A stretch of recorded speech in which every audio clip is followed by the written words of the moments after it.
Welcome back to the channel, guys. Today we have got the Dutch Grand Prix, round number 15 of this Formula One season. We are racing at the Zandvoort circuit in the Netherlands, of course. We had the inaugural race last year, and then we have got the second race here in 2021 with the new, well, we've got the new cars this year as well, so that will be especially exciting. Of course, we've got lots of action up at the front, especially considering how uneventful last weekend's Spa Grand Prix was, Belgian Grand Prix was. The action up at the front is very, very exciting indeed. Red Bull are slightly on the back foot. They're really struggling for grip around this circuit, especially yesterday. Even looking at Perez's onboards today, the grip that Sergio Perez had was not ideal for for trying to qualify in the top four, top three. So Red Bull are on the back foot, Ferrari are on the front foot. Mercedes have found their pace again, which is great to see. And then McLaren have also picked up.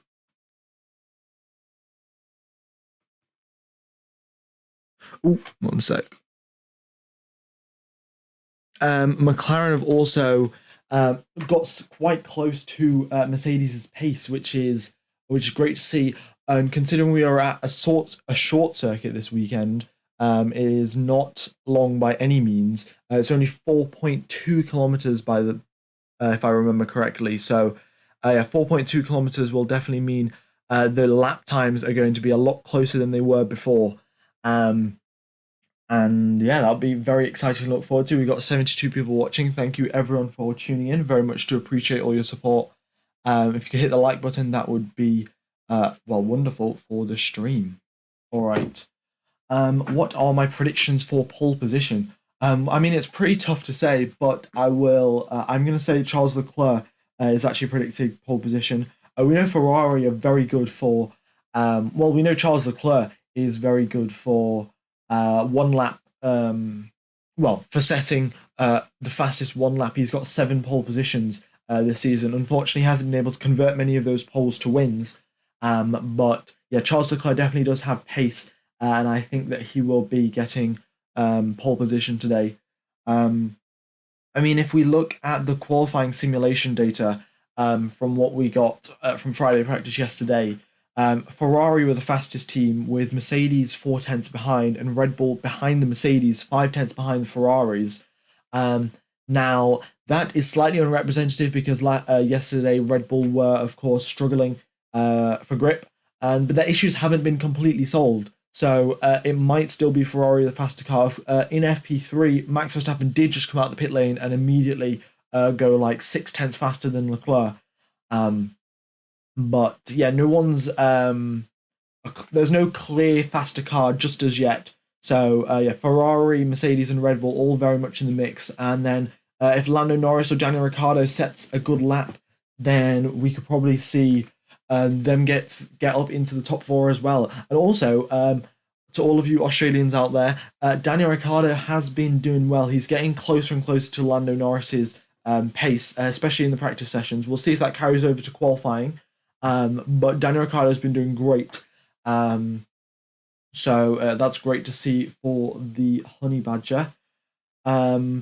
There is another thing that we want to talk about. They have got this new kind of gravel at Zandvoort where, well, usually if you go drive into the gravel in a Formula One car, all of the gravel behind you all sprays out and goes all over the track. But there is something that they've done something to the gravel this weekend. I'm not sure exactly what it is, or what it's actually called. But effectively, what it does is it makes the gravel stick to the bottom. Like, it makes the gravel stick to each other. So if the drivers do end up going onto the gravel doesn't fly around everywhere. It still has the same benefits of slowing the car down and being bumpy and making the driver lose time if they go over the gravel. But it does not spray gravel everywhere, which usually ends up in them having to call a virtual safety car or a safety car for all of the gravel to be swept off the track. So I don't think it's glue, but it's like them being glued together. So there is that. Where will Daniel go? Well, we don't know where Daniel will go. But we know that Oscar Piastri has now got his seat at McLaren. The contract, I think it's contract regulation board or something, decided, well, they had a look at the contract that Oscar Piastri signed to Alpine. They had a look at the contract that he signed to McLaren, and then they decided, did the contract at Alpine say you have to drive at Alpine? Did you sign anything that said that?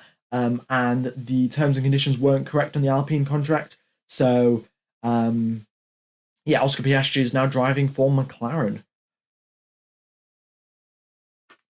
All right. There are 25 minutes till the qualifying session. We've got quite a bit more to talk about. I will take you through a lap of Zandvoort once we get closer to the start of qualifying. But yeah, Red Bull are on the back foot, and Mercedes have brought themselves into contention, so that will be great to see. Alpine's wants Gasly or Mick. Well, that is actually a good choice. We know that Pierre Gasly, once he is on form, he is absolutely flying. I mean, last season he was very much in the top 6, top 8 or so every single weekend, even though that Alpha. Oh, I need to update that subscriber goal. Yeah, even though the Alpha Tauri wasn't that quick of a car, Pierre Gasly could consistently do better than Tsunoda. Admittedly, it was Tsunoda's rookie season, but nevertheless, yeah, a good job there from Pierre Gasly. So that he's in the looks of getting scouted, and also Mick Schumacher. Mick Schumacher also his contract to the Ferrari Driver Academy has been terminated. Now that isn't to say Mick Schumacher won't have a seat next year, because if Haas still want Mick Schumacher, they'll keep Mick Schumacher. But the thing is, now he no longer has any backing from Ferrari. And mainly the point of the Ferrari Driver Academy is to pick up drivers from karting and F4 and F3 who are really talented and maybe don't have the funding to get through, or give them an extra boost of funding to get through into the higher leagues of racing like Formula 2 and Formula 1. So, yeah, the Ferrari Driver Academy have done that. They've got Mick Schumacher all the way from, I think, Formula 3 to Formula 2 and then into Formula 1. And 2 years in Formula 1, he's not really a young and up-and-coming driver anymore. He's pretty established in the Formula 1 paddock. So, yeah, nothing serious about him losing the Ferrari Driver Academy contract, but yeah, that has happened. So that still now that means that he is available for other teams to try and take him off Haas and maybe drive for Alpine. We'll have to wait and see. There is also Jack Doohan as well, who is an F2 driver. He's doing really well in F2. In fact, he could be on the cards for Alpine. Who's already in the Alpine driver program, so he could be on the cards into getting into Formula 1. We will have to wait and see. Right. Will Daniel go to McLaren's Formula E team? Well, I mean, I think that's more of Daniel's choice. If Daniel wanted to go to the Formula E team, then McLaren would happily let him drive in the Formula E team. But that's more of Daniel Ricciardo's choice of if he wants to drive in Formula E or not, which is, I mean, most of the F1 drivers that haven't been so successful have gone to maybe endurance racing or IndyCar. We've just seen Romain Grosjean go there, Marcus Ericsson as well. But yeah, well, I mean, who knows? Daniel Ricciardo is a race winner after all, and I don't think Grosjean or Marcus Ericsson are. So yeah, might be slightly different there for Daniel Ricciardo. We'll have to wait and see what happens with him. Will Nick de Vries ever get into Formula 1? Well, he is, I think, the youngest Dutch winner of a Formula Championship. It was the Formula E Championship, admittedly. But yeah, not sure if Nick de Vries will get in, actually. I'm not even sure if he's still got that Mercedes contract. So yeah, we'll wait and see.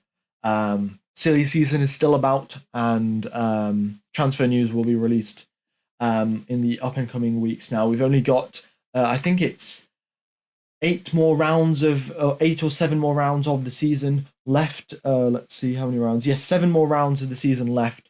So not too long before all of the transfer news will be released.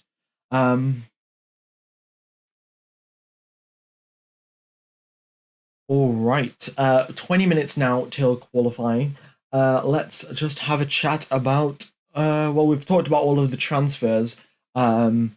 So let's see. Well, we've got the Aston Martins. Aston Martins, in fact, surprising everyone this weekend. They actually have quite a bit of pace. Stroll and Vettel going.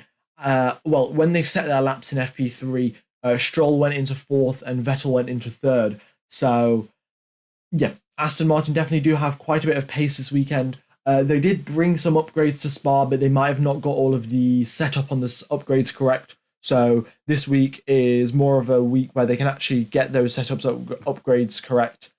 Get the upgrade, get the setup on the upgrades correct, and then maybe that we'll see some more performance coming out of their cars, like we did in the practice sessions. Who do you think will replace Vettel and Aston Martin? That's already been confirmed. It is Fernando Alonso. He is leaving Alpine and going to Aston Martin. Seems like a bit of a backward move, but yeah, I mean, if Fernando Alonso believes in a team, then I see no reason not to trust his instinct. Well, actually saying that, Fernando Alonso has moved to Renault F1 team. Well, Alpine technically. He's also moved to McLaren Honda. And also Ferrari. So all their kind of questionable career choices, because they haven't turned out the best for him. But we will wait and see. Also, just want to give a quick shout out to this stream sponsor. It is Imperium Experiences, and they are, well, it's sort of like a raffle. So what you do is you had a £5 entry fee, and that's I think $7 or €7 or 10 Australian dollars. It'll all translate into your country when you go to make the payment. But it's what you do is there's an image where there is a football in the image, and then that's been photoshopped out, and you have to guess where the football is on that image. And if you guess correctly, or if you guess as close as possible to the football, you end up winning tickets to an F1 race, and I think it's a 4-night stay at a hotel in Abu Dhabi, and you also get flights. You get tickets for the flights as well. Oh no, you get £500 cash for the flights, and then of course you get the Formula One tickets and the hotel tickets as well. So yeah, all of that for £5 of a raffle. So if you are interested in that, I know 80% of you haven't actually gone to an F1 race, because well, it is quite expensive. So this might be another way to get into a Formula One race. Yeah. So go ahead and check that out. That is in the pinned chat comment or in the description, whichever one you prefer. All right. Let's have a look. Someone said Max Verstappen was faster in sector number 3. Faster in practice 3. Max Verstappen was 1/10 behind Leclerc's pace, and by the looks of it, he wasn't that fast. He was slower in one of the sectors, yeah. He was slower in sector 2, and he was faster in sector 1 and 3, but slower in sector 2. So that ended up with him down in P3, and yeah. Right now, 15 minutes till qualifying begins. We have got I think we will have at least a 3-way battle for pole position. Sergio Perez hasn't been performing that well. He's been off the pace compared to Max Verstappen, and he's not really been dealing with the car that well. Mainly because Red Bull are developing the car around Max Verstappen, which is totally fair enough. He's the championship winner from last year, and of course he's number one driver at the team. And he's scoring most of the points. So you might as well develop the car around the driver that's winning you all of the points. The problem is Max Verstappen's driving style is rather problematic. He likes a lot of oversteer, and most drivers prefer understeer compared to oversteer, because if you get a bit of understeer, okay, you're gonna miss the apex a bit and you're gonna go wide on a corner. But if you get oversteer, you just go into a spin, and it's a lot more risky to go with oversteer. Of course, it is faster, and that's why Max Verstappen is one of the fastest drivers in Formula One. But with the excessive amount of oversteer that he does have in his setup, and the way that Red Bull designed the car for it to have excessive oversteer by default, like no amount of setup can actually tune the oversteer out. Sergio Perez is having a tough time dealing with that oversteer, and yeah, his pace is rather lacking. He was sliding around all over the exits of some of the corners. So yeah, hopefully he can get to grips with that, but it will be rather tough indeed. I'm just about to load the map up. Oh, Actually, hang on, I'll load it up in a bit. But yeah, it's only a matter of time now before qualifying for the 15th round of the Formula One Championship begins.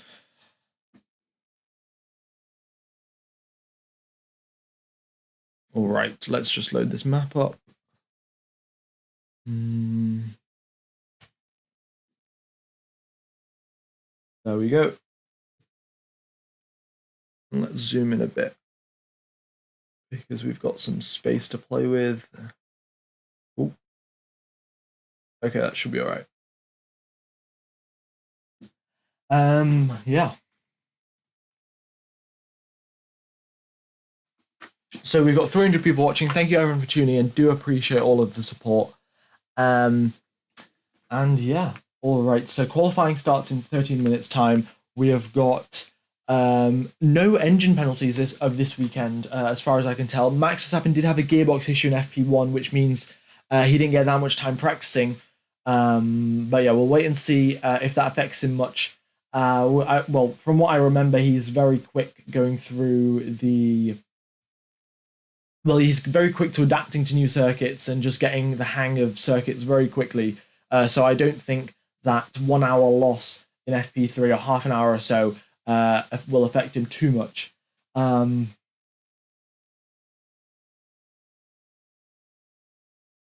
Yeah, the lap times. Okay, you guys are measuring the sector times and stuff. As far as I can tell, the sector times might be the fastest sector times that they've done, and then the lap times might be the previous lap that they did. Either way, that's I think the standings of the FP3 session. And yeah.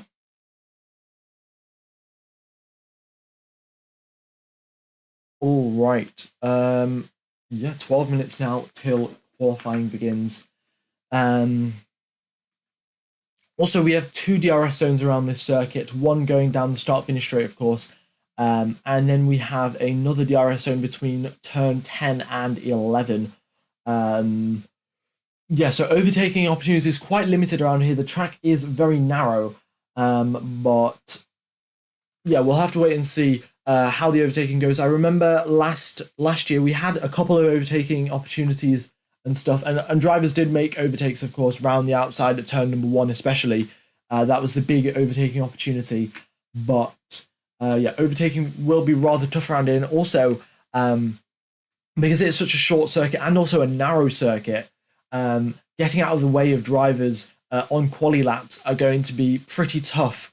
Especially considering there's quite a lot of blind corners as well. The blind corners means you and your mirrors can't see a driver behind you, and the turn you're going into, you can't see another driver. You can't see a driver ahead of you. So yeah, it makes it quite dangerous. And we'll just have to wait and see how that plays out. The FIA haven't said any specific rules about you can't go slow in these corners or in these sections. But yeah, we'll have to wait and see. How good is the undercut or overcut? The undercut is quite powerful because the tire wear around this circuit is rather high, especially around the front on the front left tire. There are loads of high-speed right-handers, so the undercut gets rather powerful because your front left tire wears out significantly faster than the rest. Does any other team other than Ferrari, Red Bull, or Mercedes have a good chance for podium? Well, I definitely think that McLaren do. Lando Norris especially. He has a great shot at getting a podium. He might have to depend on a couple of DNFs or something, but I could see Lando Norris qualifying maybe 4th or 5th position today, because he has got a lot of.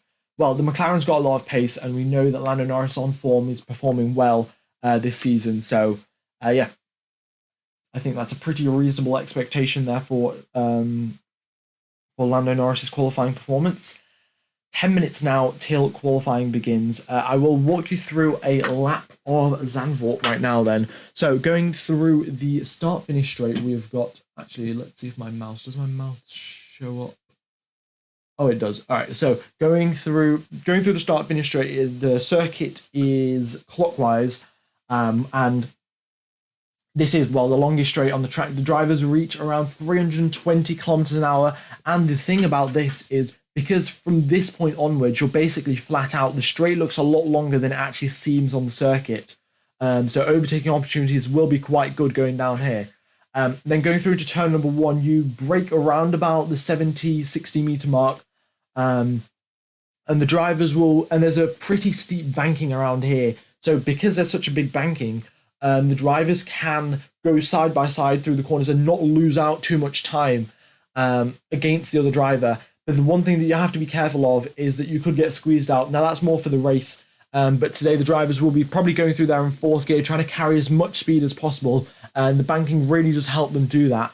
And then going through into turn number 2, there's a slight uphill crest at turn number 2, and then you have to flip the car to the right over the uphill crest. And because of the uphill nature of the crest, the rear grip that you have significantly reduces. So the drivers have to be extremely careful when turning the steering wheel, have to be as smooth as possible.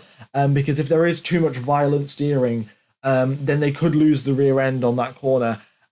So yeah, drivers have to be rather careful through there. Turn number 3, that's got a massive banking. And the drivers take a rather unusual line. They hit a very early apex and then go all the way out on the banking. So they pretty much on the other side of turn number 3, when usually you'd want to be on the inside of the track hitting the apex. They hit the apex early and then go all the way to the outside of the track and then cut around for the next corner. I think that gives them the best exit, and that's mainly because of the massive amount of banking that's on that corner.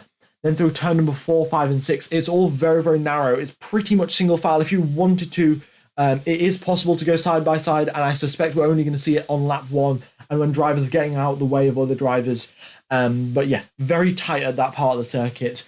Then going through here at turn number 7, you've got to carry as much speed as possible. This is the blind right-hander, and we actually saw Yuki Tsunoda blocking, I think it was Lewis Hamilton in FP3 here, probably not on purpose as well. He just didn't see Lewis Hamilton, and Lewis Hamilton just got out of the way because, of course, it's a blind corner. The reaction time that you need to get out of the way is absolutely incredible. So props to Lewis Hamilton to not crashing into Yuki Tsunoda there. So he goes through. Turn number 7 is a very high-speed corner. So at that point, your front left starts to get rather hot. And then turn number 8, another left-hander, which is you've got to brake and also turn for this corner. And the same thing for turn number 9. Your front left tire really starts feeling all of the pain going through that section because there are a bunch of high speed and medium speed corners with a lot of braking involved as well. So yeah, your fronts get really overheated at that part of the circuit. Then going through into turn number 10, it's just another hairpin really. It's a large radius hairpin, so overtakings can be pretty tough down there. But then you've got a DRS zone. And through into turn number 11. Turn number 11 is the main part where they've got that fresh, the new sort of gravel thing that doesn't stick down. Well, no, that is stuck down, in fact. So if the drivers that do go straight on, in fact, Mick Schumacher and Kevin Magnussen, both the Hasses were struggling for that braking zone. I think it was in FP1. When they went over the gravel, they just bounced over the gravel, slowed down, of course, because the gravel's really bumpy. But there was no gravel that flew around and flew all over the track, which is a very big benefit because, of course, if the drivers are approaching that corner at, say, 80 kilometers an hour and there's a bit of gravel flying around that could hit them in the helmet, it's not exactly safe. So, yeah, they've done a good job there at Zandvoort fixing out, making some new technology to make sure the gravel stays stuck to the ground, but still slowing down the drivers. Turn number 11, of course, you've got to be very careful because once you go through here, you've got the next corner of turn number 12, and that's that's a corner where you can gain a load of time or lose a load of time. So you've got to be very careful that you don't go all the way to the end of the exit of turn number 11, because if you do, then you compromise your exit for turn number 12, and that's basically your lap in the bin. And then going through into turn number 15, this corner, it's extremely difficult to hit the apex because at this point, your front left tyre has been through a lot of pain here and then through turn 11 as well. So your front left tyre is pretty much dead at this point. And all you've got to do is try and hit that apex and then get on the throttle as soon as possible. It's flat out through all of here. The DRS zone is slightly longer. It gets activated rather early going down this straight. So it's a pretty big DRS zone, pretty nearly the entirety of the whole straight. And then you have the end of the lap. So that is a lap of Zandvoort for you. Yeah, all right. Hello, C. Paul. Yeah, nice to see that you're back, and especially, well, all of you guys that have come back. We've got 511 people watching. Thank you, everyone, for tuning in. We've got 5 minutes left till qualifying begins. I'm just going to run you through a little 30-second clip from today's sponsor, Imperium Experiences. So, what Imperium Experiences is that you can, it's sort of like a raffle ticket thing where you select a place on an image where you think a football is going to be. It'll make sense once I play the video, and you want to, and basically, if you guess the correct spot of where the football is, you can get free tickets, excluding the £5 price to enter the actual competition. For an F1, the F1 race in Abu Dhabi, you get 4 nights stay in a hotel, and then also £500 or whatever that is in your respective currency for flights all the way to Abu Dhabi for this final race of the season. So I'm just going to play what.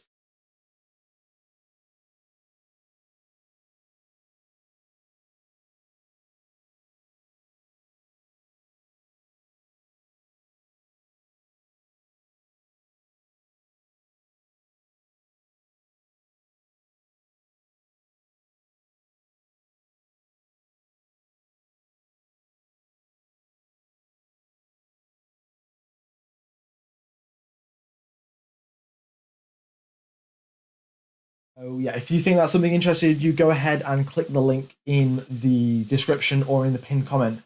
Yeah. All right. So we're now 3 minutes away from qualifying beginning. Q1 will be 18 minutes long, Q2 15 minutes, and Q3 12 minutes long as usual. The new gravel sounds like quicksand. Well, I assure you it's not quicksand because, well, actually, I haven't seen a driver get stuck on it. So it could be quicksand. You know, the drivers could just sink. But yeah, the free practice did look tight, and the quali and the race should be good. Yeah, especially qualifying because it is a short lap. Oh, there was no audio during the clip. Oh, that is because I haven't got a microphone thing on there. Right, I need to. Thanks for pointing that out. Right. Yeah, I forgot to add a microphone thing to the. Right, copy. Just give me a second.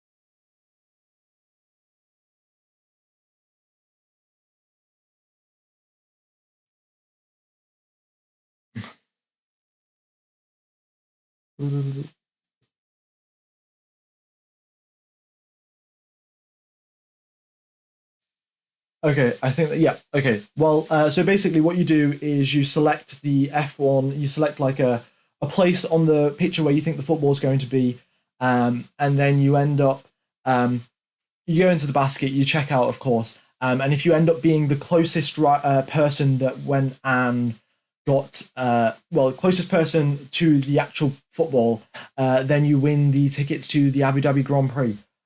So yeah, that's what it was. But thanks for pointing that out because yeah, well, it's not ideal when you have no audio. So there we go. All right, 1 minute now till the green flag at for Q1. Let's just turn the counter off. There we go, and then Q1. Just shift that along a bit.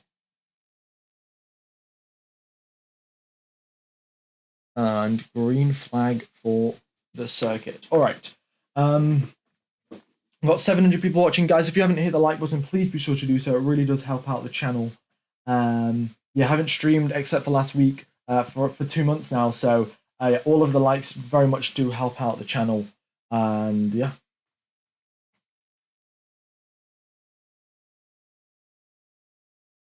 Okay. So here we go then. Q1 beginning in 30 seconds time. Yeah. Let me know what your predictions are in the chat. I will have a read of them. And yeah.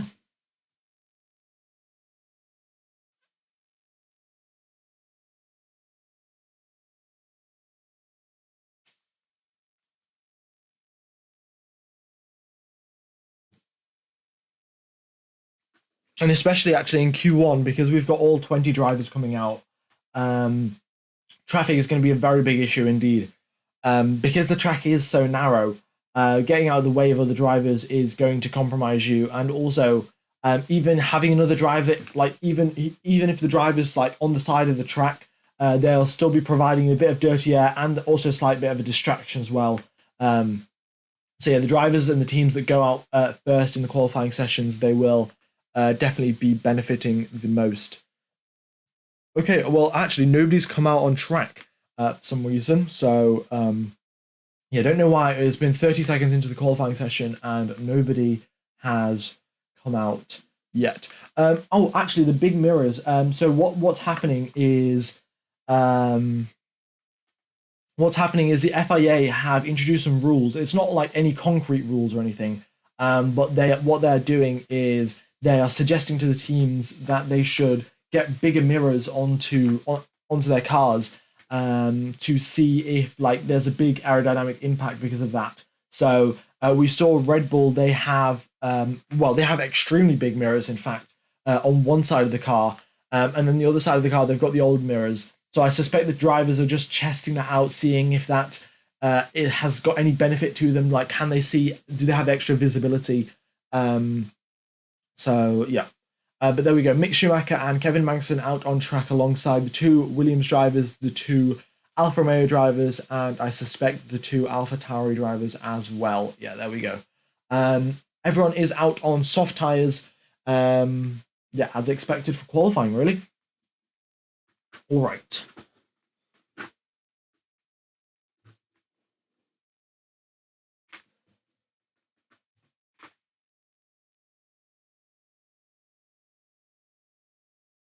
So here we go. Let's see now.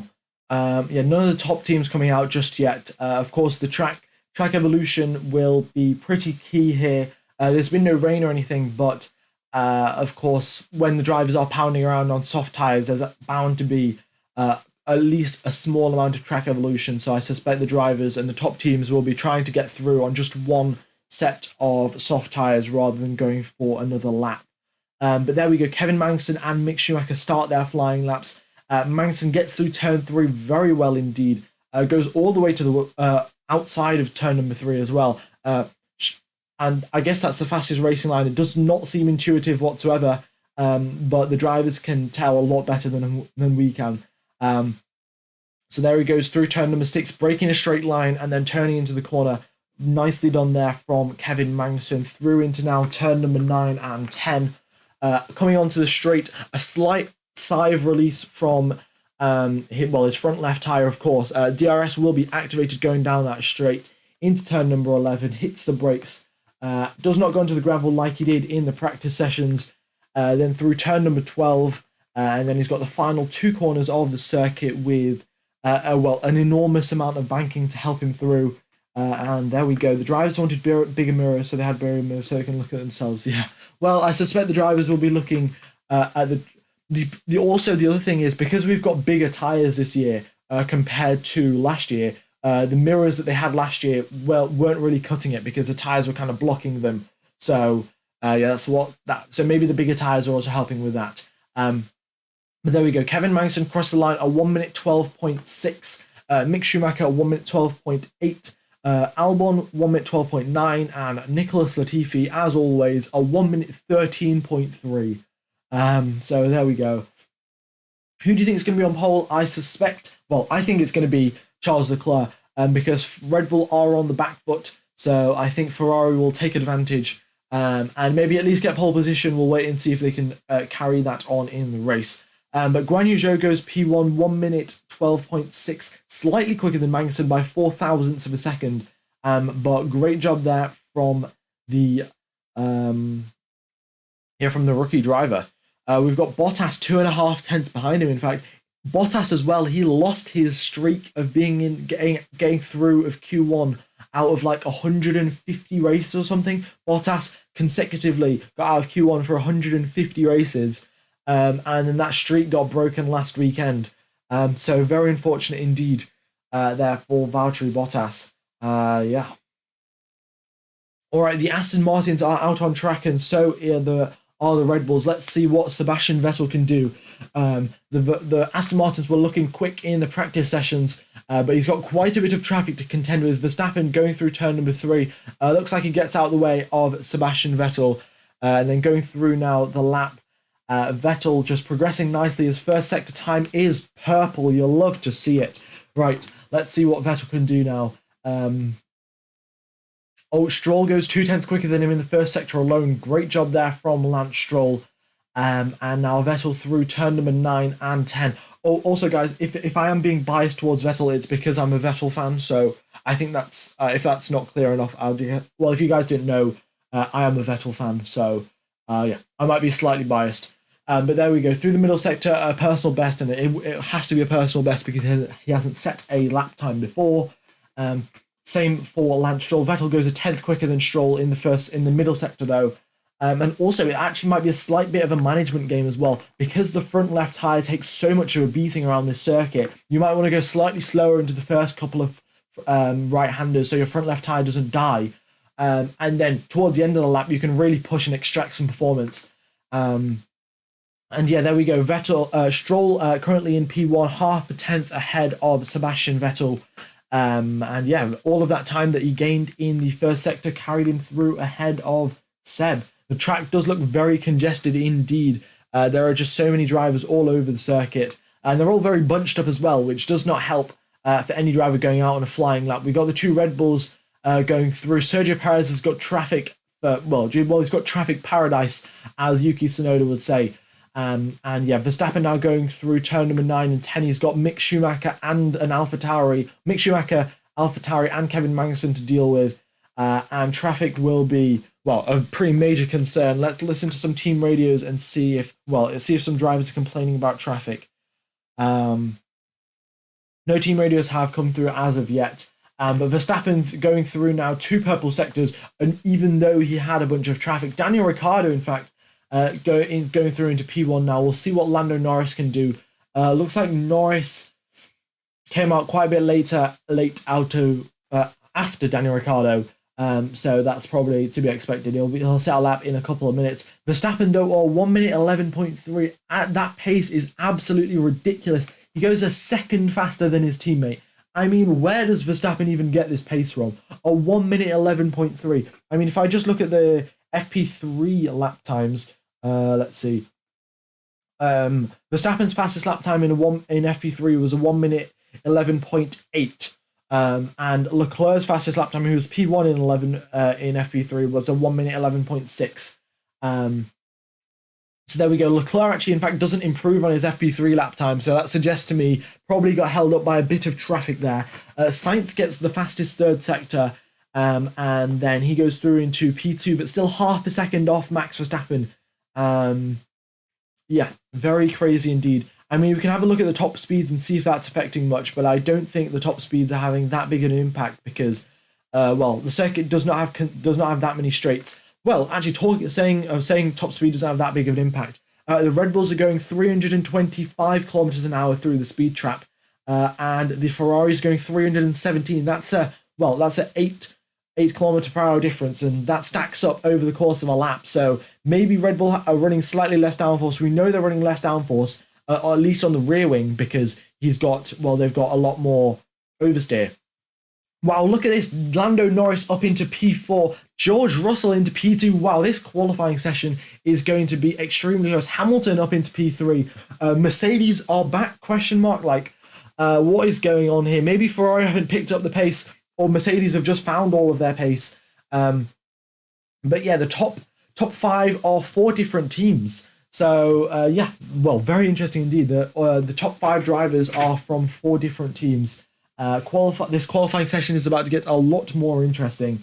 Make sure to hit the like button, guys, if you haven't already done so, and if you could hit the subscribe button as well, that would very much help out the channel. All right. So we are now more than halfway through of Q1. Verstappen is into the pits. Perez has gone out for another lap. It looks like he might have had a bit of a mistake, to be honest, held up by a bit of traffic. Because usually he's not a second off Max Verstappen. There was probably some traffic in the way, causing that to occur. And then we've got, but Hamilton and Russell both very equally matched, both of them in the qualifying head-to-head. We've had 14 races so far and 14 qualifying sessions. Russell's come out ahead in 7 of them, and Hamilton has come out ahead in 7 of them. So both drivers now tied for their qualifying head-to-heads. And yeah, we can see they're very closely matched indeed. And yeah, George Russell definitely does seem to be a driver of the future. And we'll wait and see what he can do. He edged out Hamilton by 0.02 of a second on that previous lap that he set. And he also got the fastest third sector as well. So, well, that was very marginal for the fastest third sector, but nevertheless, George Russell done a great job. All right. Let's see. Guan Yu Zhou, in fact, goes up into 5th place. Wow. Fernando Alonso into 4th. All right, so I suspect this might be some track evolution then. The Mercedes did set their lap times after the Ferraris and the Red Bulls, so maybe it's track evolution, but I don't think Fernando Alonso, Yuki Tsunoda, and Guan Yu Zhou are going to be that much quicker compared to everyone else. Yeah. Gasly up into 8th, Ocon into 9th. Yeah, Leclerc down in 12th position. Looks like track evolution is really helping out most of these drivers here.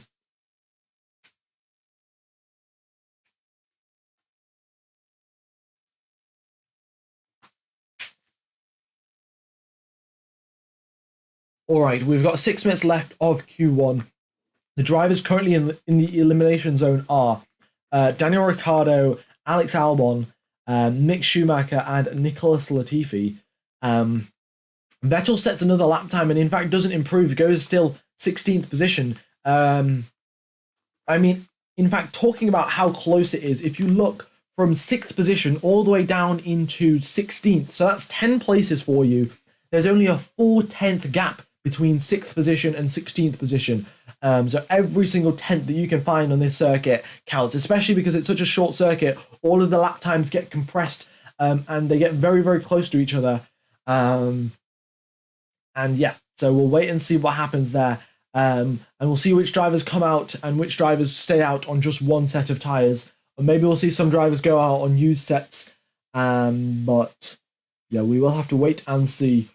You know, we got Perez, who improved his lap time he improved his lap time by 0.7 of a second on a used set of tyres. Same thing for Charles Leclerc. He went 0.9 quicker on his previous lap. Oh no, not 0.9, 0.6 quicker on his previous lap and he still used old tyres. So maybe, yeah, I think it's still track evolution really, because the old tyres, well, they definitely get slower. So yeah, track evolution having a pretty big impact there. Sergio Perez is staying out. Okay, yeah.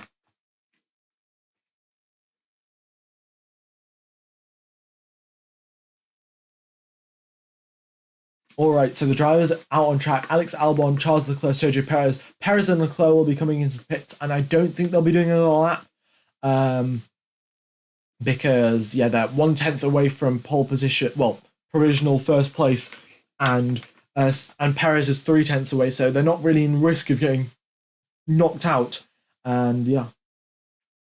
Okay, but let's just talk about how close this is. From Max Verstappen all the way down to Seb Vettel, it's now 1 second. That's how close this competition is. I guess that's what the new regulations brought to us. A lot of closer racing, and yeah. All right. Also, as we've got 1,700 people watching, if we could hit 200 likes or 250 likes, that would be great. All right, Alex Albon, the only driver out on track now. He'll be setting his lap time early to avoid any traffic, because traffic was quite a big issue. We had Leclerc and probably Perez getting their laps screwed over because of traffic.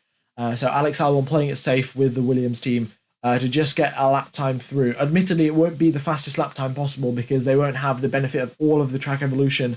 But I think that's a safe bet to play to do. We've got some team radio from George Russell. Let's have a listen to this.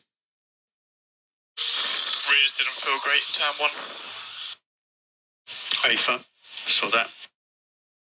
Okay, so the rears don't feel great at turn number 1. And I think that mainly is because, well, the straight is in fact so long. Your rear tyres don't have that much grip. And especially because this circuit is front limited. Whenever a circuit is limited at the front, you want to go a bit more front downforce. If it's limited on the rear, you want to go a bit more rear downforce. So if they go for a bit more front downforce, then the rear grip gets, well, significantly reduced. Yeah, not counting Latifi, everyone is within 1.2 seconds. Yeah, extremely close here at Zandvoort today.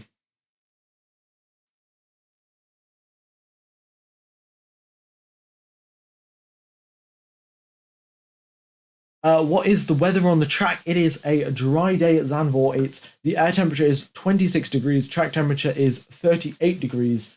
So a pretty standard qualifying session. There's no hints of rain or anything, and the wind isn't particularly strong either. And yeah.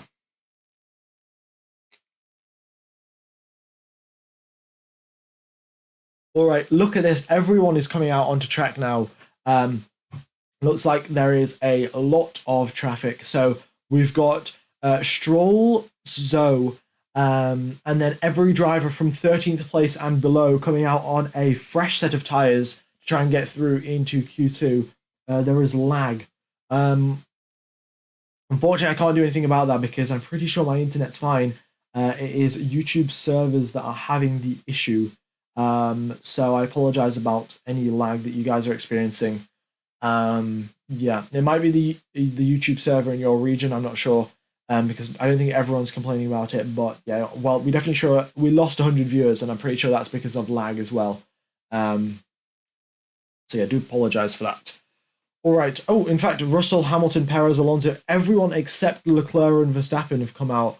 Admittedly, the Mercedes have come out on used tires. So have Alonso and Sainz. So yeah, those drivers probably expecting to get through, and yeah, that's probably why they have gone through on a used set of tires. Look at this! Lance Stroll goes purple through the first sector. I mean, it didn't look like he got a tow or anything. So maybe that Aston Martin. I mean, Vettel's now gone purple through the first sector. They're half a second faster than Kevin Magnussen through the first sector. Wow. Okay, well, Aston Martins have some serious pace in the first sector. We'll wait and see if that carries on through the rest of the lap. But yeah, the first sector, at least from Aston Martin, doing a great job there. Let's see, Stroll's middle sector is a personal best. Vettel's also a personal best. Both of them not that fast. Well, they're pretty fast, but comparative to the rest of the drivers, they're slightly slower. So it'll be pretty tough. Let's see. All right then. So we have now got Daniel Ricciardo coming across the line. He does not improve, stays in 17th position. That is it. Daniel Ricciardo out of Q1. Next across the line is Lando Norris, 2 personal bests. He goes up into P3, 3 personal bests for Lando Norris, and he's 2/10 behind Max Verstappen. What a lap. I mean, look at this. Norris in 4th, Ricciardo in 18th, Yuki Tsunoda up into 2nd with a purple middle sector. Wow, what a lap there from Yuki Tsunoda. Vettel now crosses the line. It looks like he came into the pits by the looks of it. He didn't even finish his lap. Don't know what happened there. Must have had a mistake or a bit of traffic in sector number 3. So Vettel is knocked out of Q1 as well. So Ricciardo and Vettel out of Q1. Next up across the line, Hamilton. He goes 14 milliseconds behind Max Verstappen after that first qualifying session. So yeah, Lewis Hamilton did that on a used set of tyres. So I suspect the Mercedes and the Red Bulls are pretty similarly matched on pace. All right, what else? Who's next across the line? We've got Carlos Sainz who's next across the line. He's in 14th position, and he's not set any personal best, so he's getting rather close to being knocked out here. Right, Zhou crosses the line. Does he improve? No, he does not. He's into the pits. Fernando Alonso, he is also into the pits. Yeah, that is it then. Qualifying. That is it for qualifying in Q1. We have got Valtteri Bottas is eliminated. So is Kevin Magnussen, Daniel Ricciardo, Vettel, and Latifi. So that is that for qualifying today. Oh well, not qualifying today, for Q1. Sorry, what?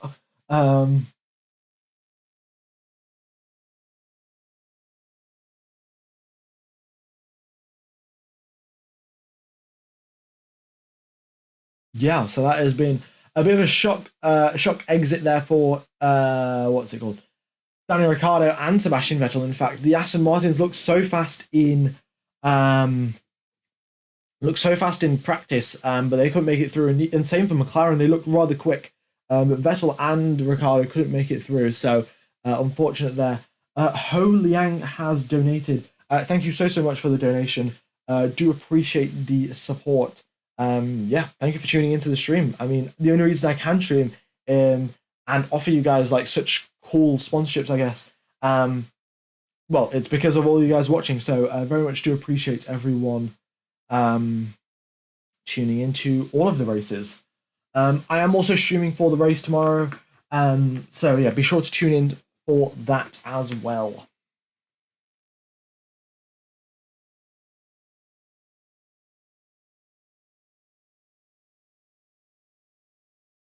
Yeah, Toto Wolff has said in an interview, we understand our car better now.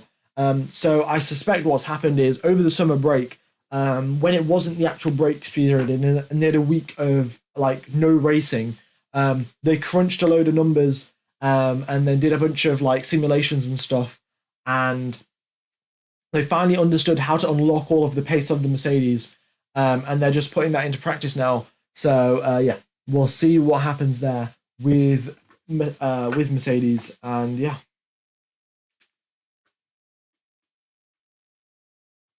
How much time before Q2 starts? Well, Q2 should be 15 minutes, so it should be two or 3 minutes, probably max, before Q2 begins. Yeah, not long.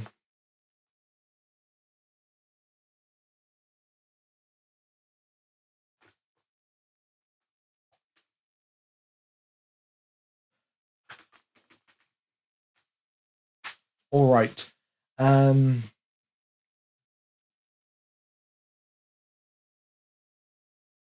So here we go then. Yeah, we have the 15 minutes of Q2 where the next 5 drivers will be eliminated. Yeah, I mean, look at this. The top 10. It's pretty much just multicolors right now. The top 5 drivers are all different teams. And if you go to the top 8 drivers, top 9 drivers, top 10 drivers, in fact, there are only, I think there are 8 different teams, and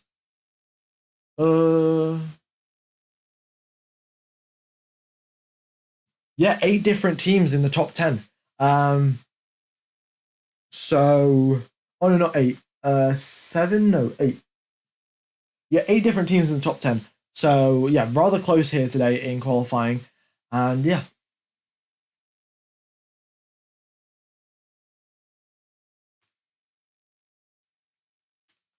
All right.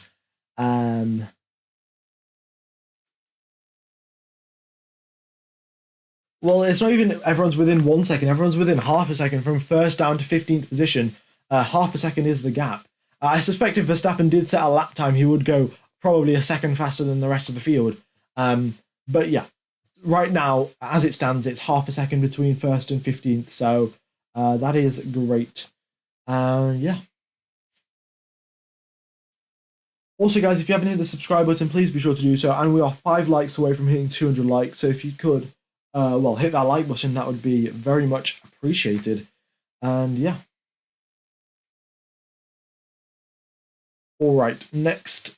Well, we've now got, I think the drivers that are going to get eliminated in Q2 are probably going to see Mick Schumacher get eliminated. Actually, Mick Schumacher out-qualifies Kevin Magnussen. Their current qualifying head-to-head is, I think it's 11-3. But now after Mick Schumacher out-qualifies Kevin Magnussen, so it's now 11-4. Still, Kevin Magnussen doing a pretty good job in qualifyings, getting ahead of Mick Schumacher, and yeah.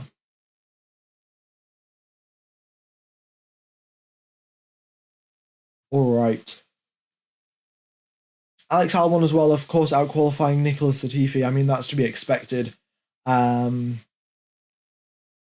else is there? Yeah, we'll have to find out the rest of the other head-to-heads later.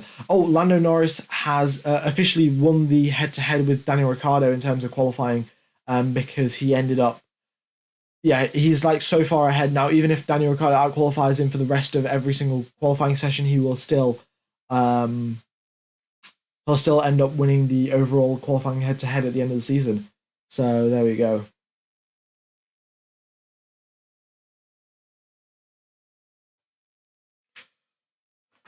All right, Q2 is underway. So here we go then.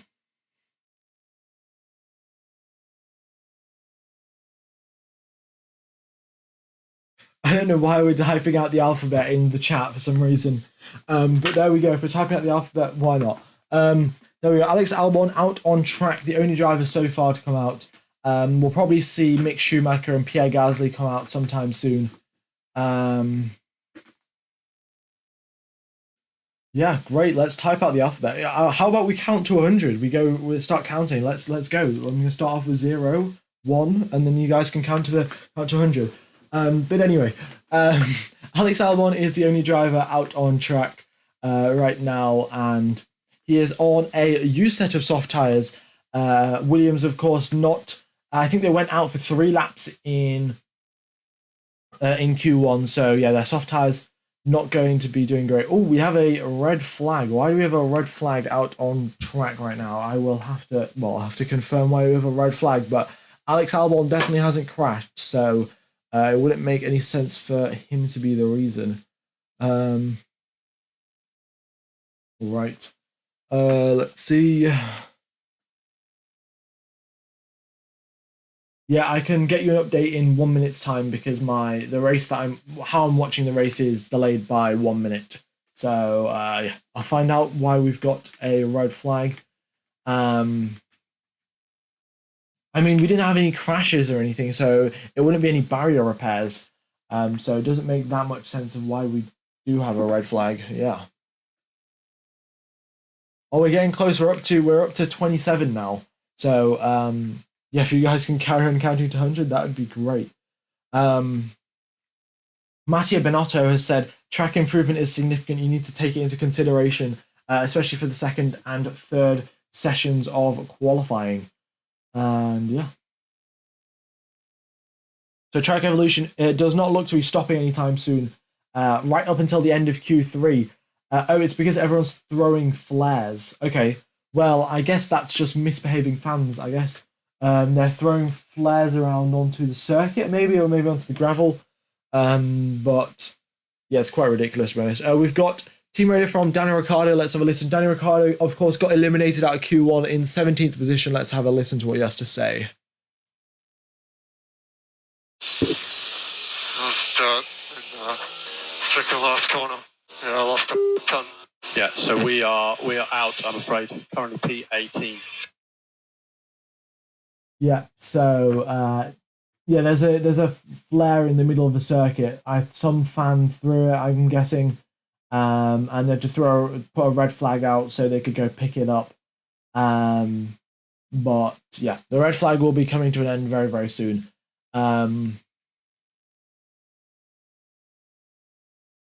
There we go. Yeah, it's basically rolled off the track. The marshal's now just climbing on to get it, pick it up.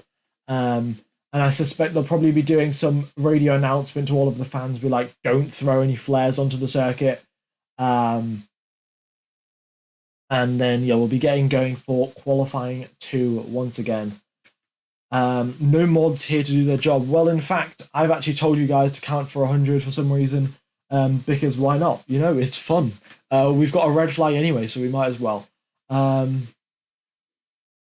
Wasn't there some sort of sign saying that flares weren't allowed? Yeah, flares definitely weren't allowed, but also the security that they've got at the Dutch circuit. I saw a video of like the security guards like supposedly patting down people to make sure they aren't taking flares into it. They barely just tapped; they just grazed people's arms and made sure there was nothing hidden in their sleeve. And then they were like, "Yeah, you can go onto the track." So yeah, that's why people have got flares into the track, because even though there was a sign saying no flares are allowed, yeah.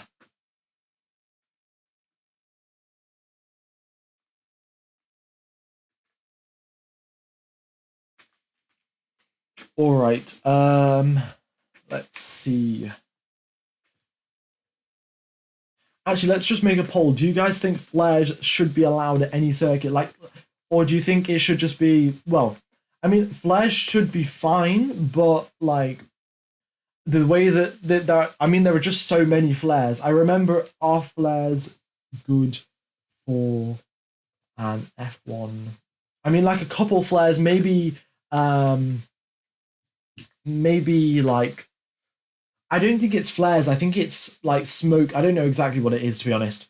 Um, but yeah, if they have like those kind of, I mean, if it's smoke, then I guess you could like put it out at the end of a race once. If like Max Verstappen's won a race, you could put out some orange smoke. But I suspect it should be organized by like the track rather than fans.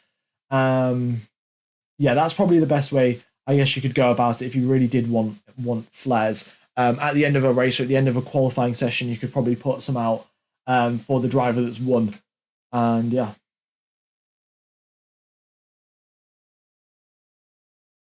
Yeah, seeing the flares is great on track and stuff. Like when you're watching a TV shot and like you see all of the orange fans and all the orange smoke and stuff, that looks great. But if you're watching a race and you've paid like £300, €300 for a ticket, and then all you can see is orange smoke, well, that's not great. So yeah.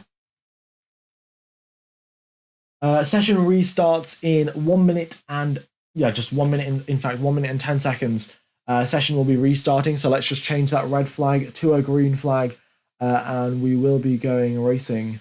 Well, we will be going qualifying in a couple of, well, in a minute or so.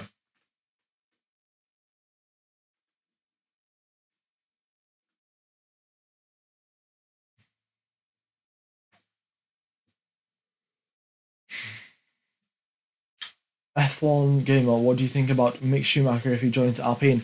Well, I think, to be honest, Pierre Gasly might be a better choice for Alpine. Alpine, of course, is a French-based team. Pierre Gasly is a French driver. But Pierre Gasly and Esteban Ocon don't have the best history, and they're not the bestest of friends. So there we go. We've counted to 100, guys. That has been great. But let's not count to 101 or any more, because it is kind of spamming up the chat. So what was I saying? Yes, if they did sign Pierre Gasly, the inter-team dynamics would not be great because both drivers wouldn't particularly like each other. But I think they could sort that out. I mean, if they work on like a professional relationship, I think they would be able to sort it out. But yeah, I mean, you never know. I mean, Ocon would have a say. Ocon would be like, "Don't sign Pierre Gasly. I don't like him." But I don't know how much of an impact like the team directors and like the race directors would, not the race directors, the team principals would care. So yeah, there we go.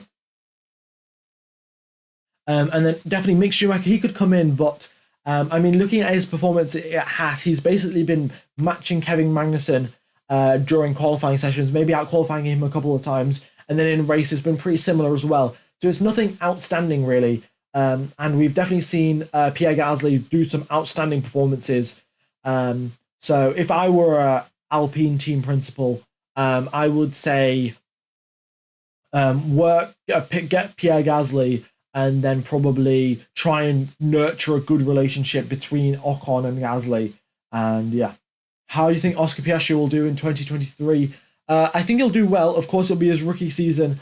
He definitely has a lot of talent and is very fast indeed. I think he has like the same, like he won the championship in F2, won the championship in F3, and was pretty much identical to like Lando Norris and George Russell, like in terms of like his rookie career. So he should be pretty good once he does get into F1. But of course, F2 to F1 is a very big step up, and yeah, it's pretty difficult to predict how a driver will manage that. Do you think Ricciardo will retire if no one signs him? Well, I don't in fact know how old Ricciardo is, but I mean, if he just enjoys racing for the sake of racing, like Kimi Raikkonen does, he will go to another racing series like NASCAR. I don't know if you guys saw it, but Kimi Raikkonen, he looks rather happy at NASCAR. Of course, he's got the drink at NASCAR. He gets all of his ice creams as well. And yeah, so that's probably Kimi Raikkonen is having a good time at NASCAR, and because he basically likes pure racing really. In Formula One's more of just press conferences and stuff. whereas NASCAR is like all out, flat out racing. So yeah, if Daniel Ricciardo is a big fan of just going fast and racing, then he'll go to a different motorsport. But if he's a fan of Formula One on its own, then I think that he might retire. Yeah. All right. Max Verstappen goes into the 1 minute 10s while I was talking about Daniel Ricciardo. But yeah, 1 minute 10 on a used set of tyres. I mean, where Max Verstappen gets his pace from, I have no idea. Sergio Perez, though, did a good job. He's now only 4/10 behind Max Verstappen. Previously, it was like a full second. So good job there from Sergio Perez. He probably had a look through the telemetry data between FP1 and between Q1 and Q2, found out where he was losing time, and then made some amends on circuit. All right, let's see now. Hamilton on a flying lap. So is George Russell. Quite a bit of traffic ahead of both of the drivers. We'll see how they manage with that. Yeah.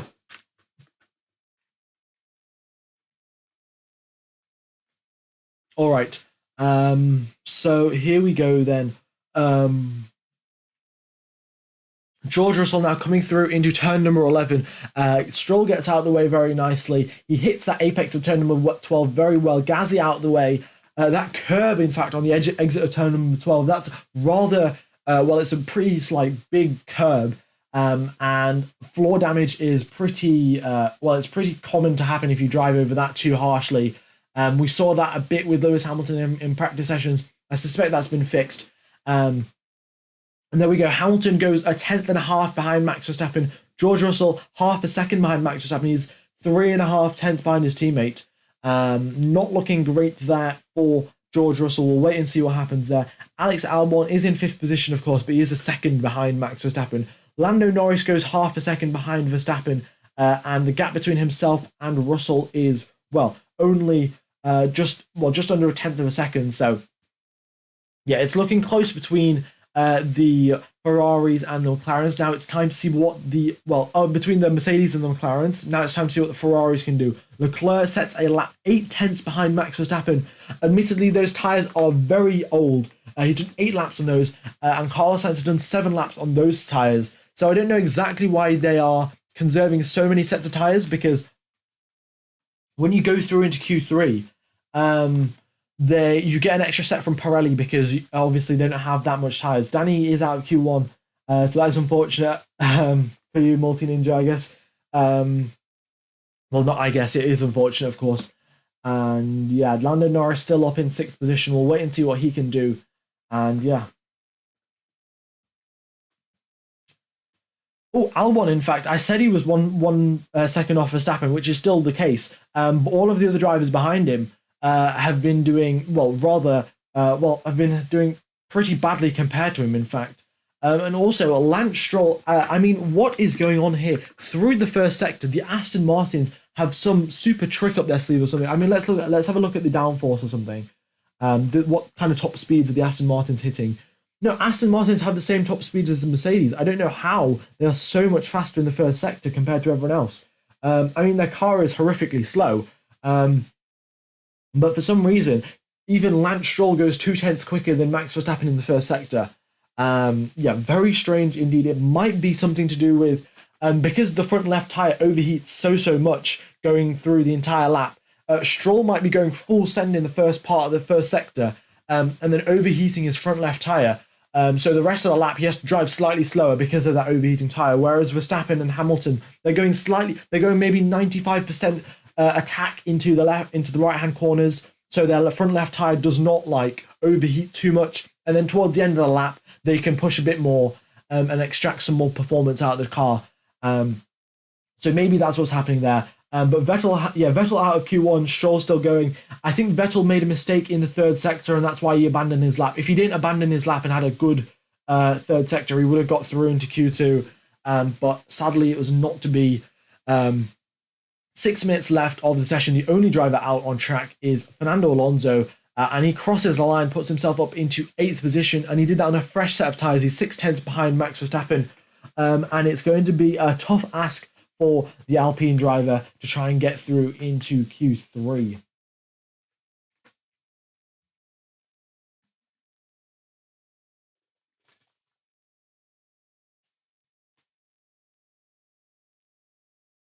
Yeah, Vettel drove off into the gravel. Yeah, I think that must have been at turn number 11 then, because yeah, the Haas cars were struggling quite a bit at turn number 11. So and there's a lot of gravel there as well at turn number 11 as well. So yeah, we will wait and see.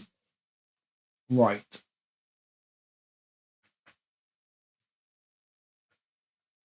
Also, guys, we've got 2,500 people watching. If you could hit 500 likes, that would be great.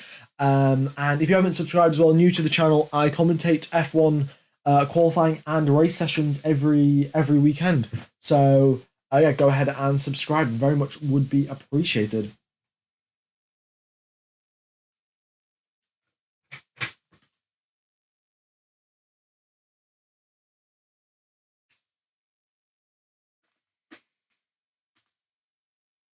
All right. So here we go then. The final 4 minutes of Q2, Fernando Alonso comes into the pits. Alex Albon setting his final flying lap. He's on a fresh set of tyres, clean track ahead of him. We'll wait and see what he can do. With 4 minutes left now, the drivers will be refueling the cars and getting ready to go out. Why is Vettel out? Vettel went into the gravel in Q1 when he was about to get through into Q2, but then of course the gravel stopped him from doing that. And that is why he is out. We have some team radio from Sergio Perez. Let's have a listen to this. What was the lap for Max? Max did a 10.9. Yeah, so Perez just trying to compare. We've got some team radio from Lance Stroll as well. Let's have a listen. Good work on the fronts. Good work on the fronts. Okay, so maybe that's what it is. Maybe the Aston Martin just know how to work their front tires properly, and can extract a lot of performance from them. All right.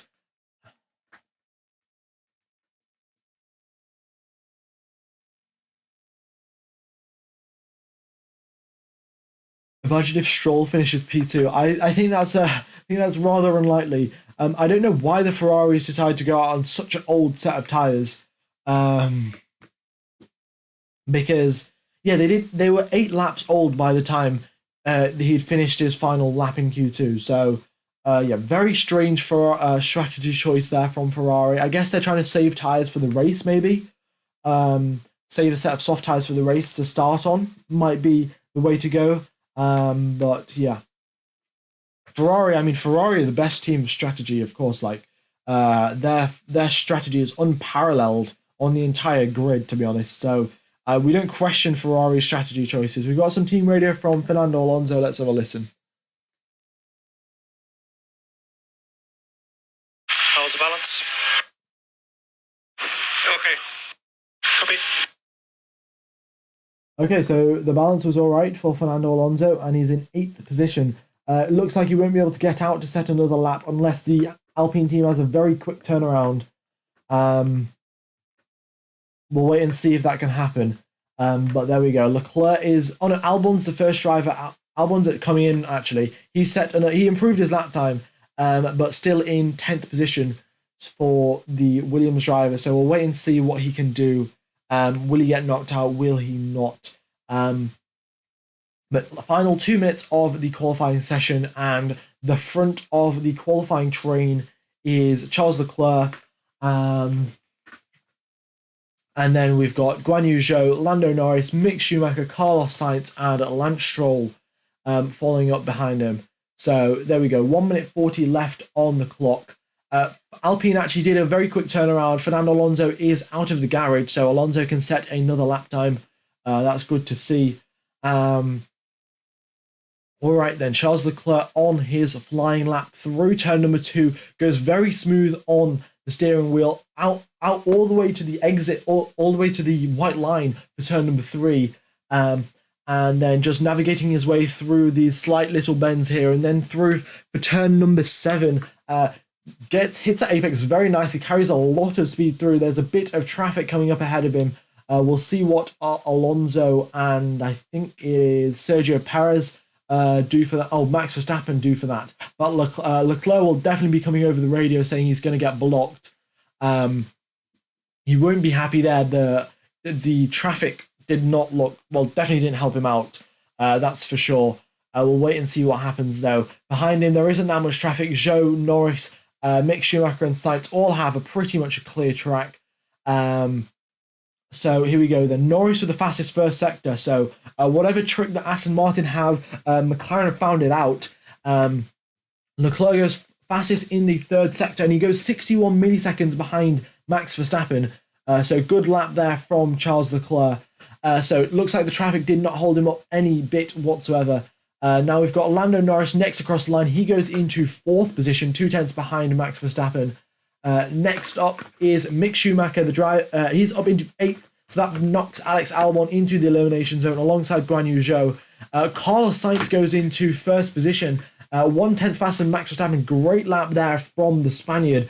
Next across the line, we have Esteban Ocon. He's currently in 14th place, 2 personal bests for him. And he goes into 10th place, knocks out Fernando Alonso, his teammate, into... so there we go. George Russell goes from third into second. He goes 10 milliseconds behind Carlos Sainz. The battle at the front is very much hotting up. Max Verstappen hasn't set a lap time to be clear here, so we don't know what Verstappen's true pace is. But that is the end of Q2. And the drivers that have been eliminated are Esteban Ocon, Fernando Alonso, Guan Yu Zhou, Alex Albon, and Pierre Gasly. Mick Schumacher makes it through into Q3, and same for Lance Stroll. A great job there from those 2 drivers. All right. So going through into Q3 now, it'll be probably 2 or 3 minutes till we get through into the Q3 session. All the drivers will get a fresh set of Pirelli soft tires to go for a run, and yeah. Right, I mean, look, everyone in this chat is very pleased that Mick has got through into Q3. Yeah, that is absolutely wonderful. All right, let's go through now. That's Q3. There we go. And yeah, we've got 3,000 people watching, and we've only got 300 likes. If we get 500 likes, that would be wonderful. Make sure to hit that like button if you haven't already. Both Alpines have been knocked out, as pointed out by NYC. And yeah, Alpine's not having a great weekend here. I think Alpine's slightly better on high-speed circuit, so maybe next weekend in Monza, we will see what goes on there with the Alpines. Did K-Mag stuff Q1? I don't know exactly what happened to K-Mag. I just don't think he had the pace compared to Mick, to be honest. So, yeah, I mean, that same could be said for, well, Vettel made a mistake. I don't know exactly what happened with Magnussen. Might have been a bit of traffic because, of course, there were 20 drivers out on track at that point. Definitely is a possibility. All right. Also, guys, a quick word from today's sponsor, Imperium Experiences. So just a quick summary of what Imperium Experiences are. Well, the main thing is you can win F1 tickets to the Abu Dhabi Grand Prix of this year alongside a 4-night stay in a 5-star hotel and £500 or whatever that is in your respective currency for flights to go to Abu Dhabi. So effectively what it is, it's a competition where you've got to, there's an image of like a football and a player playing football, and the football has been photoshopped out of the image, and you have to guess where the football is. And if you guess correctly, or if you're the closest to where the actual football was, then you are going to, well, then you win the competition basically, and you get the tickets to the Abu Dhabi Grand Prix. So I will show you a quick rundown of how you actually sign up. Actually go for the sign up to the Imperium Experiences thing. The link is at the top in the pinned comment and in the description, so be sure to check that out. And I will just show you how to do that right now. I mean, look at that transition as well. It's a pretty cool transition. But there you go. So there are 1,500 tickets that are available. Currently, only 100 tickets have been bought. So it's not like a usual lottery. The odds of you actually winning are significantly higher. I mean, 1 in 100 compared to 1 in like 100 million. The odds are definitely in your favor. So yeah, if you do want to win tickets to a Formula One Grand Prix, the Abu Dhabi Grand Prix to be specific, then I suggest you go ahead and check out Imperium Experiences. So that is that. All right, let's get back to Q3. It'll be starting in just a couple of minutes now. Let me know what your predictions are for pole position. It is getting extremely close here up at the front. I was going to check. I said at the start of this stream that I think Leclerc is going to get pole position, but maybe it's going to be Max Verstappen. I mean, his pace is pretty much unparalleled, to be honest. But yeah.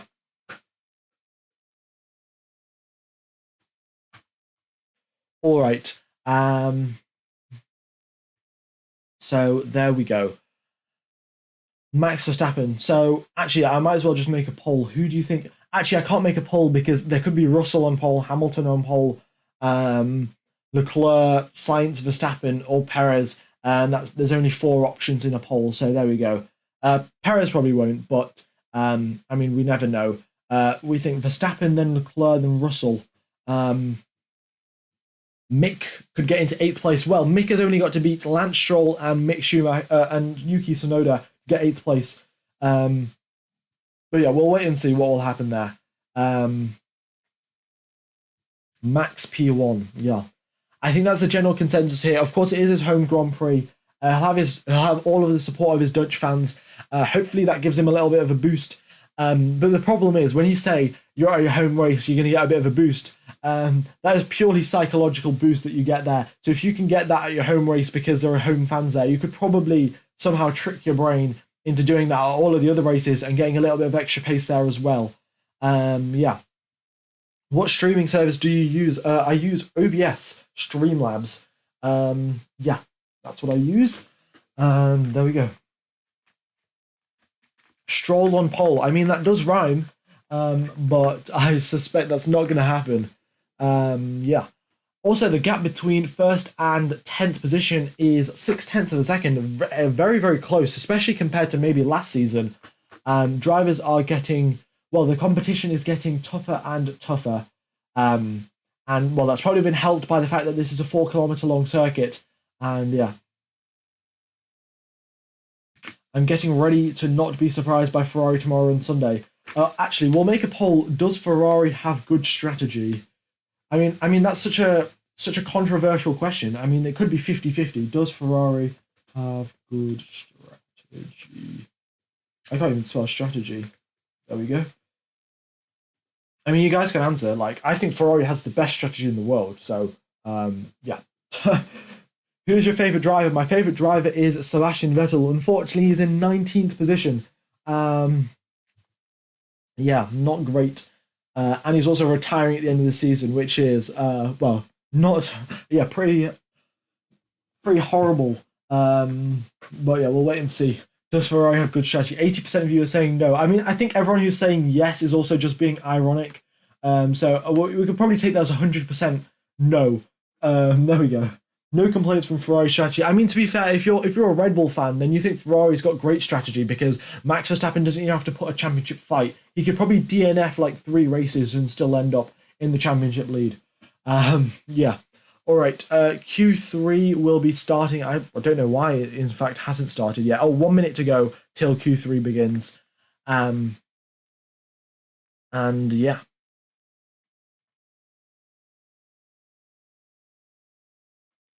All right. So let's see. Let's have a read of the chat. Master plan as always. I mean, yeah. They've literally lost Leclerc 5 races this year. I mean, yeah, Leclerc has got 7 pole positions, and I think only 2 wins. So, I mean, if you want to convert a pole, you should probably expect to convert a pole position into a victory. And Ferrari have messed that up 5 times. So, yeah, not great. But this is it. Q3 has begun. The final top 10 shootout. We've got Max Verstappen, the first driver, out on track. Sergio Perez follows him out. and Mick Schumacher as well. All right. Also, guys, we're getting pretty close to hitting 500 likes, so if you could hit that like button, that would be very much appreciated. And if you haven't subscribed as well, that would be wonderful as well. All right, Verstappen is out on a fresh set of tires. Let's see what everyone else comes out on. Perez is on a used set of tires, only 2 laps though. So I think he did an out lap, and then didn't complete his hot lap and just came into the pits. So they're not that used up. Mick Schumacher's using a used set of tires, which is to be expected. I think he did 3 runs in Q1 to get through. So yeah, so that's fair enough. Lando Norris is on a used set of tires as well. So these lap times won't be representative of the true pace of the drivers, of course, because they are on used tires.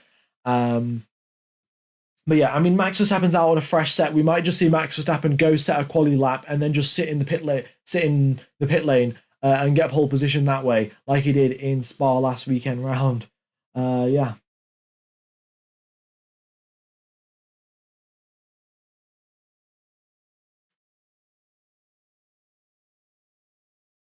I mean, what your heart Fab? I'm probably messed this name up really bad. But has said perhaps once Max is champion, they can switch up the teams. I think maybe not switching up the teams, but if there was like a karting race with just Formula One drivers, or maybe like an F2 race where they just got all the Formula One drivers to sit in F2 cars and have a race around, I would love to see that. That would be absolutely epic. But yeah, don't think that's going to happen anytime soon. And yeah, all right. So here we go. Max Verstappen, 2 purple sectors, going very fast indeed. We'll wait and see what his final lap time is. Going through now just the final couple of corners on that massive banking. It's very important you don't necessarily have to go on the inside line. You just want to go on the line that has the least amount of bumps, because the bumps definitely do slow you down. And there we go. Max Verstappen into 1 minute 10.5. We'll wait and see if anyone can match that. Sergio Perez into 1 minute 11.0. He's half a second behind his teammate. Yeah. All right. We'll wait and see what happens there then. Next across the line is Mick Schumacher. Didn't have a personal best first sector. Did have a personal best middle and third sector. And a 1 minute 12.7 for Mick Schumacher. That, I think he made a mistake in the first sector or something, because that lap time is significantly off the pace that we're expecting. Lando Norris crosses the line into 3rd position. Of course, they're all on new sets of tyres except for Max Verstappen. Both Leclerc and Sainz and Hamilton are on fresh sets. Russell's on a used set of tyres. But yeah, those 3 drivers are on a fresh set of tyres, so we'll wait and see what their pace can do. Leclerc, Sainz, and Hamilton now just start. Well, Hamilton's starting a lap now, and Leclerc and Sainz will be starting in a couple of seconds. All right then. So here we go. Hamilton will take you through Hamilton's lap, going through turn number 3, goes all the way to the edge of that white line to get the maximum exit. Yuki Tsunoda's there, giving a slight bit of a slipstream, then gets out of the way, and then going through into now turn number 7. Hamilton all the way right to on the left hand side, then gets all the way to the right hand side, carries so much speed through turn number 7 into turn number 8 now, braking in a straight line, hits that apex nicely, navigates his way through turn number 9 onto turn number 10, needs to get a good exit here because there's a long straight coming up with a DRS zone, and then through into turn number 11. Vettel made a mistake here in Q1. You can't brake too late, otherwise you'll compromise your exit for turn number 12, or you'll go all over the gravel, which is both situations not ideal. Hamilton gets his way through safely, and now onto the last real corner of the circuit. Hits the brake slightly, turns in. There's a load of understeer because his front left is overheating, and now he goes through onto the start-finish straight, crosses the line and into 2nd position, a 10th behind Max Verstappen. George Russell crosses the line. He's half a second behind his teammate. Not great there from George Russell. And then we've got Leclerc, 2 purple sectors from him. Here he comes down the start-finish straight, crosses the line. He goes half a tenth ahead of Max Verstappen. I mean, I guess what I predicted at the start of the session was correct, but what a lap indeed from Charles Leclerc. Next is Carlos Sainz. He crosses the line. He goes 3/10 behind his teammate. So the top 6 are Ferrari, Red Bull, Mercedes, Ferrari, Red Bull, Mercedes. Yeah, wow. Was not expecting that, but it looks like Mercedes are back. And yeah, they're back to compete. So this is great. Great to see. Leclerc marginally just beats out Max Verstappen. So Verstappen's gonna have to go out for another lap. And George Russell, he was 4 tenths behind Lewis Hamilton, but admittedly he had old tires. So that is to be expected. And we'll wait and see what happens. All right.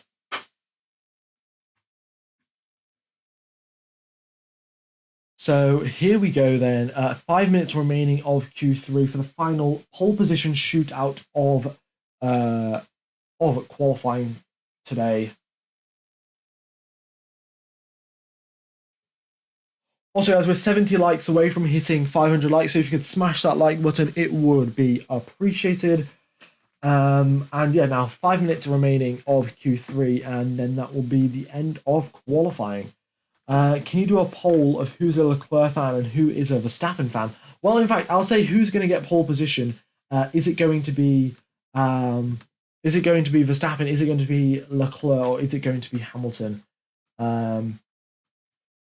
Who gets pole? Leclerc, Verstappen, or Hamilton? And I'll put an other option as well if you think someone else is going to surprise us. I mean, we could see maybe. I actually don't know. Could Sergio Perez? I don't think Sergio Perez has got the pace really. And George Russell, he had old tires, but I don't think old tires loses you 7 tenths of pace in a lap. So we'll have to wait and see. There we go. So 46% of you think Max Verstappen's going to get pole, 26% of you think Leclerc's going to get pole, and 22% think Lewis Hamilton, and 6% of you think something else. Wow. Okay. Also, guys, while you're voting at the poll, I'd suggest you just go ahead and check out the Imperium website, the Imperium Experiences website, even if you don't want to do it like click or anything, like get the actual raffle ticket kind of thing. Then I suggest you just have a look around. And yeah, are you underrating Sainz or Russell? Well, Sainz is in fact only 3 tenths behind. The gap at the front rather close. But yeah, I mean, who knows really what will happen? It's pretty. 3 minutes remaining of the session now. The drivers just looking at a final look at their telemetry, seeing where they were losing time. And then going out for their final runs of Q3. There we go. Right. No data. The stream will end shortly unless you restart. Oh, my internet is slightly lagging, so I apologize for that. If any of you guys are having issues. YouTube's not, well, my internet says it's totally fine. Right, it should be okay.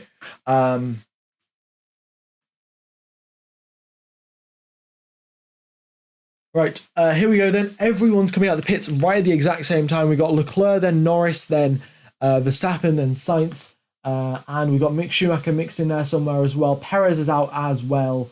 Yeah, there is some lag. Right, I apologize for that. It's my internet really. I can't do much about it. Yeah. I can try and turn off some devices that are using internet, but yeah, no, can't do much about that. All right. I don't think all of you are experiencing a bit of lag, so it should be okay. Actually, I might just refresh this to see if the lag's still there. Okay, 1 minute and 50 seconds left of qualifying. Okay, the lag's gone. Good. So here we go then. We got Charles Leclerc, who is right. Oh, we got a yellow flag out on track. What's gone on here? A yellow flag. That might mean that might be the end of qualifying if you've got a yellow flag out. Oh, green flag again. Right. Well, just as I change it, it goes back. Of course, that happened. Right. So here we go then. Leclerc is the first driver to start his lap. Lewis Hamilton will be right at the end, so he's going to have all of the benefit of the track evolution. But yeah, Lewis Hamilton's going to have all the benefit of the track evolution, but there's obviously a chance if any driver makes a mistake ahead of him, he's going to lose. He's going to lose his lap time. So there we go. All right. So Charles Leclerc starts his lap, goes through the first sector. Lando Norris behind him, Mick Schumacher. There is 1 minute remaining of the session. I think everyone will make it around just in time. But let's have a look at these sector times. A 24.1 for Charles Leclerc. That's the fastest first sector we've seen. And the first one to dip into the 1 minute, into the 24.1s. Norris goes for 24.3. Let's see what Max Verstappen can do. All right.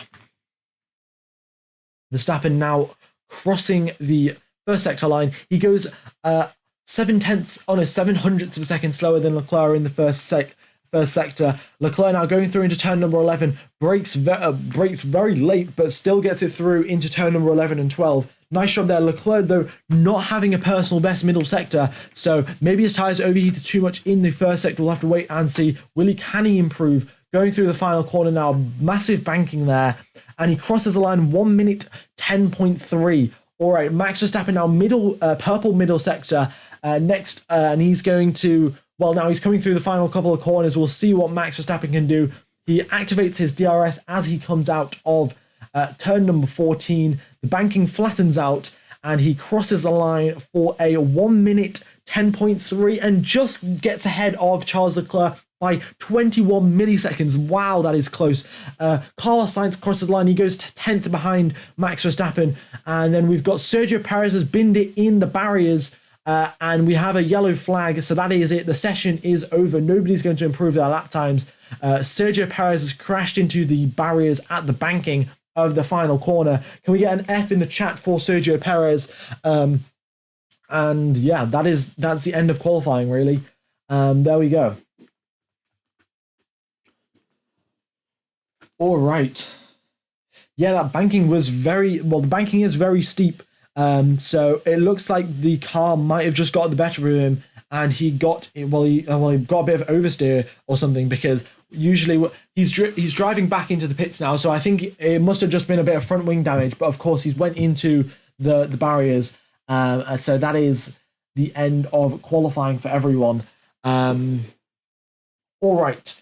So that has been today's qualifying session. We are 13 likes away from hitting 500 likes. So if we could do that, that would be wonderful. I am streaming tomorrow, so I suggest you guys go ahead and check that out. And also check out Imperium Experiences. They are, of course, you can win tickets to an F1 race, 5-star hotel for 4 nights, and £500 of cash to book flights. I'll just show you once again of how to book the ticket, how to enter the raffle or the giveaway, not giveaway, how to get tickets to it.